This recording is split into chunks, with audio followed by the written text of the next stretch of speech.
మహాత్మా జ్యోతిరావు పూలే 199వ జయంతోత్సవం సందర్భంగా శుక్రవారం పొన్నాడ బ్రిడ్జి వద్ద ఉన్న మహాత్మా జ్యోతిరావు పూలే విగ్రహానికి ఆయన పూలమాలలు వేసి ఘన నివాళి అర్పించారు. మంత్రి అచ్చెన్నాయుడుతో పాటు జిల్లా కలెక్టర్ స్వప్నిల్ దినకర్ పున్కర్, శాసనసభ్యులు బగ్గు రమణమూర్తి, గొండు శంకర్లు, బీసీ సంఘం నాయకులు మహాత్మా జ్యోతిరావు పూలే విగ్రహానికి పూలమాలలు వేసి ఘన నివాళి అర్పించారు. నర్సన్నపేట శాసనసభ్యులు బగ్గు రమణమూర్తి మాట్లాడుతూ బడుగు బలహీన వర్గాల ఆశాజ్యోతి మహాత్మా జ్యోతిరావు పూలే అని బడుగు బలహీన వర్గాల అభ్యున్నతికి ఆయన చేసిన కృషిని వివరించారు. ఆయన ఆశయాలను కొనసాగించాలి అని ఆయన కోరారు. బీసీల అభివృద్ధికి రెసిడెన్షియల్ పాఠశాలలు ఏర్పాట్లు చేసినట్లు తెలిపారు.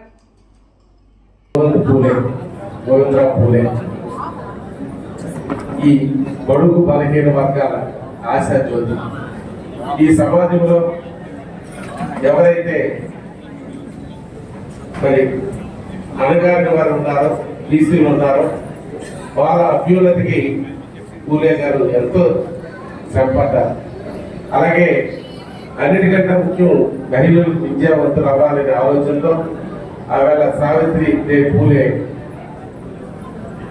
జ్యోతిరావు పూలే ప్రోత్సాహంతో బాలికలకు విద్య ఆవేళ నుంచే ప్రారంభించబడడం అదొక గొప్ప విషయం. ఇవాళ ఈసీ, ఎస్సీ, మైనార్టీలు ఈ సమాజంలో మరి అందరితో సమానంగా ఉండాలని ఆలోచించే వ్యక్తి జ్యోతిరావు పూలే. అద్భుతాలుగా ఆలోచనలే బాబాసాహెబ్ అంబేద్కర్ మన రాజ్యాంగంలో పొందుపరచడం జరిగింది.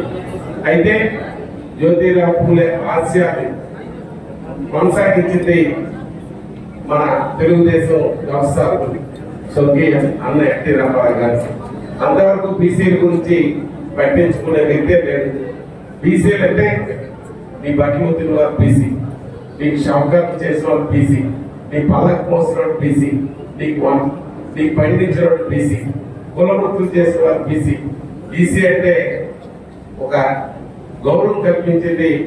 అవేళ వాళ్ళకు స్థానం కల్పించాలని పోరాడి బీసీ గురించి పాటుపడి జ్యోతిరావు పూలే అయితే మరి మన అన్న స్థాపించిన తర్వాత బీసీకి రాజ్యాధికారంలో లోకల్ బాడీస్ లో రిజర్వేషన్ కల్పించడం కానీ, బీసీ ఏవైతే ఉన్నాయో రెసిడెన్స్ పాఠశాల స్థాపించడం కానీ మరి ఆవేళ నుంచే ప్రారంభమైంది.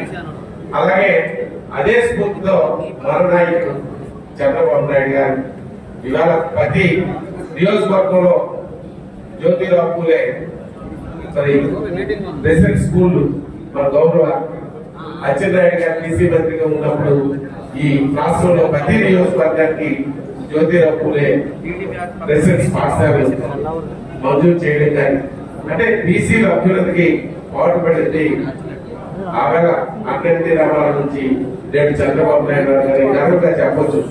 ఆవేళ మరి ఒక బీసీ ఒక రైతు కుటుంబంలో ఉంటే ఎర్రనాయుడు కేంద్ర మంత్రి చేసిందంటే అది చంద్రబాబు నాయుడు గారు. ఇవాళ పిల్ల వయసులోనే మరి ఇవాళ ఒక కేబినెట్ మంత్రిగా చేశారంటే రామ్మోహన్ నాయుడు గారికి అది తెలుగుదేశం పార్టీ చంద్రబాబు నాయుడు గారు ఈ కూటమి అంటే బీసీ పట్ల చిత్తశుద్ధితో ఉండే పార్టీ తెలుగుదేశం పార్టీ అని ఈ కూటమిలో ఉందని తెలియజేస్తున్నాను. ఇవాళ మన తిరుపతి దేవస్థానానికి మరి చైర్మన్ ఉన్నా, లేకపోతే సీఈఓలు ఉన్నా, లేకపోతే వివిధ హోదాలు ఎంతో మందికి బీసీ స్థానం కలిగిందన్న ఇవాళ మన గౌరవ మంత్రి గారు ఈ రాష్ట్రంలోనే agriculture, horticulture, sericulture, fisheries, hand సహకార శాఖ, మార్కెటింగ్ శాఖ అంటే రైతులకు కావాల్సిన అన్ని శాఖలు బీసీకి గవర్నమెంట్ చిన్న విషయం కాదు. బీసీని గౌరవించి గుర్తించి వారికి కలిపి సమాజంలో అందరితో సమానమైన స్థానాన్ని కల్పించింది మరి ఈ కూటమి ప్రభుత్వం, తెలుగుదేశం ప్రభుత్వం తెలియజేస్తూ ఇవాళ మంచి కార్యక్రమంలో పాల్గొనే భాగ్యం కల్పించినందుకు మరి మీ అందరికీ కలుసుకున్న అదృష్టం కలుగుతున్నందుకు మీ అందరికీ ఒకసారి హృదయపూర్వక నమస్కారాలు తెలియజేస్తూ మరి జ్యోతిరావు పూలే జన్మదిన సందర్భంగా వారికి ఘనమైన జవాబులు అర్పిస్తూ సెలవు తీసుకుంటున్నాం.